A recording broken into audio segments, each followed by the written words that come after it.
is becoming quite a common occurrence these days. It's ugly and it's French. The RENAULT SCENIC. We need to find some better cars. So there's two types of Scenic. You get the 5-seat version, which this is, and you get the 7-seat version, which this isn't. Don't worry, this week we've got a 7-seat version as well, but not from this same age bracket. Yes, that's right, this is a double video week.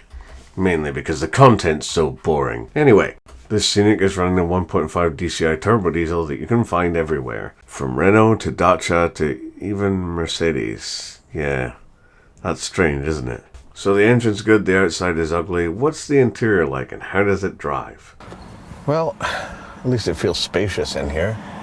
Anyway, these keys, anybody who's had a Laguna or anything like that will recognize these. It's the card type.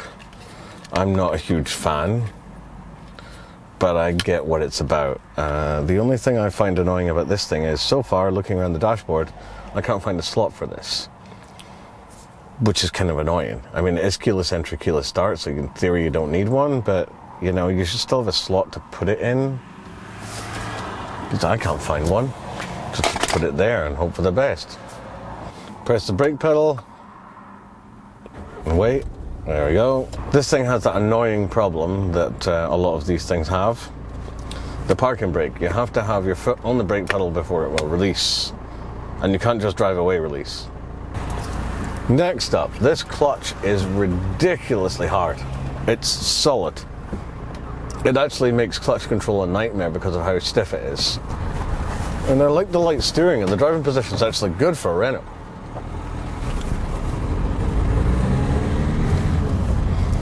It feels very natural with the clutch, which I also didn't expect. I thought it would be a bit more like the C4 Picasso I did recently, where it was a bit, you'd have to get used to it unless you'd already driven something like a Peugeot Partner or whatnot.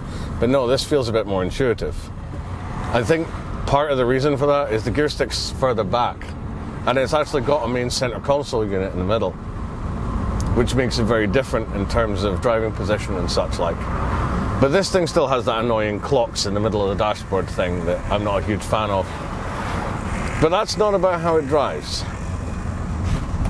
It does seem to have a reasonable amount of performance for a turbo diesel. The brake pedal's not spongy at all, it's very direct, very precise. So I guess we'll discuss viewing angles. I mean, you've got your massive windows here, the huge front window. I mean, it's enormous for a little car. It really is. And the back window, I guess it could be a little bit larger, but it's enough. And because it's flush up the back, then you can get pretty close to things, you know? I mean, this thing's pretty effortless to drive with one hand. Another interesting thing to point out is the road, wind, and engine noise are very minimal in here. This sliding center console piece is annoying me, though. I wish it was a little bit more, what's the word? A little bit more resistant to movement. Because it's like I move it fractionally every time I just sort of twitch. Now, another thing I'll point out just now is the fact that this seat quality is way above some of its other French rivals, like the Peugeot Partner.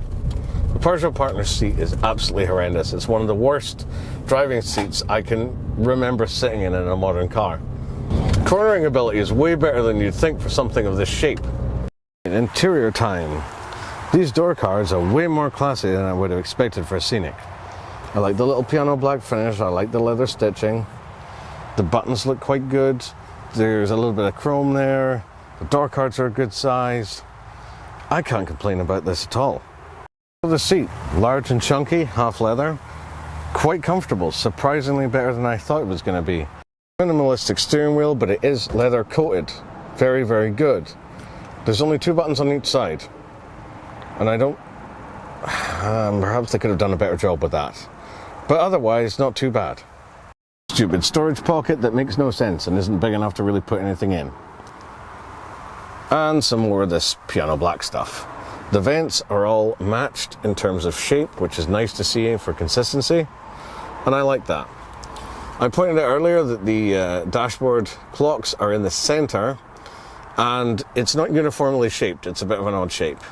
I think that's up to individual whether they like it or not. I don't. And you'll notice here on the far side you get the infotainment screen, which connects to the stereo system, but also has an iDrive system here, like Audi. Make up your mind what you're doing, Renault.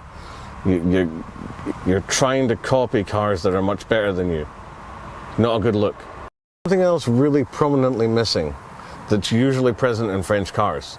There's no storage system on the dashboard. And the dashboard is shaped in such a way as you can't put anything on it, which limits your storage capacity. There is also no capacity storage in the roof line. There's no overhead, nothing. All you get really is this glove box, which is restricted to say the least. The door cards, which are a bit flat, and this large center console unit, which is slightly bigger than the competitors, but not big enough to justify getting rid of all the other storage spaces. Now, I will give them credit for this. The dashboard consistency isn't the only good thing about in here. The stereo and the climate control unit are color code matched and suit each other's style, which I'll give them credit for.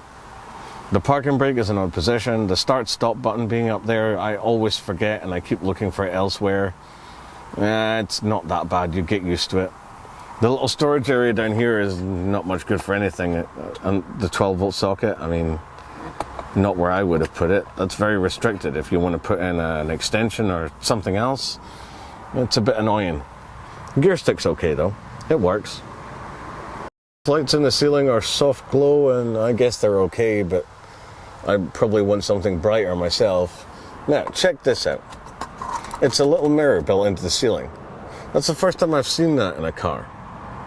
I don't know why it's really that important. I guess it's just so that you can look at people in the back, but surely there would be other ways of doing it than this.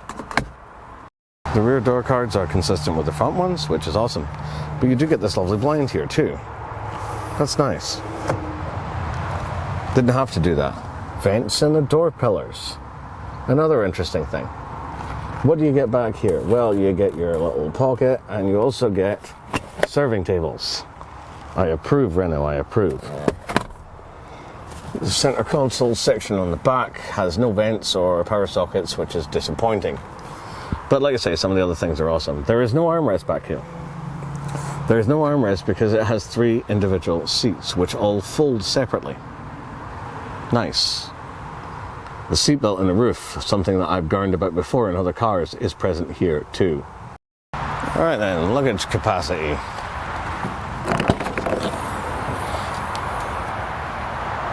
Okay, that's better than I thought. More luggage space back here than I was expecting. There's not very many access panels though. There's only this little one up here, which appears to have nothing in it. How about under the floor? Tire inflation kit. Damn you, Renault. So what we've got here, essentially, is a car that's actually quite nice on the inside, drives reasonably well, is quite fuel economic, but it's let down by its horrendous exterior looks. And remember, this is coming from a guy who dislikes French cars intensely. I honestly couldn't find that many bad things to say about it, in all honesty. Of course, this won't stop me laughing at anyone I see driving past me in one. Certainly not anytime soon. And that's about all I have to say on the 2015 Scenic. Well, the 5-door version anyway. There apparently is a 7-seat version of this. I haven't seen it yet, but coming up this week as well, I have the 2019 7-seat version, which you'll be glad to say I slated. So you should join me for that video because it's entertaining as well. But until next time, look after yourselves.